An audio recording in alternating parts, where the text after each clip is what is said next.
जेवण बनवा, जेवण करा. जेवण बनवा, जेवण करा. कपडे घाला, कपडे काढा, कपडे स्वच्छ करा. हे काय आहे? दिवसा 2-3 तास जेवण बनवलं, मग जेवण संपवलं, मग टेबल पुसला, मग भांडी स्वच्छ केली, मग आता वॉशिंग मशीनमध्ये कपडे टाकायचे आहेत, त्यानंतर तारेवर कपडे वाळण्यासाठी टाकायचे आहेत, त्यानंतर घडी करून ठेवायचेत, आणि त्यानंतर मग सगळं झाल्यावर दिवसातून एकदा पेन उचलला, ते पण हे लिहिण्यासाठी की धोब्याला काय काय दिलं. एवढं शिकलेल्याचा काहीतरी फायदा नको का? असंच नाहीये. बेटी बचाव, बेटी पढाव. जेव्हा कोणी तुम्हाला म्हणतं की बरी तूच आलीये मोठी क्रांती करायला, बघितलंय का तुझी आई दिवसभर स्वयंपाकघरात काम करायची आणि तेव्हा कोणी मोलकरीण वगैरे सुद्धा नव्हती.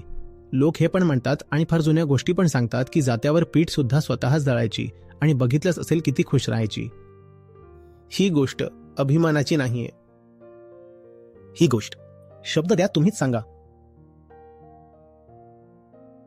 इतक्या वेळेपर्यंत हेच कराल तर हेच करणं तुमचा प्राण बनेल, आणि जर हे करायला मिळालं नाही तर वाटेल की जीव गेला. ही गोष्ट खूप भयानक आहे. अंगावर काटा आला पाहिजे.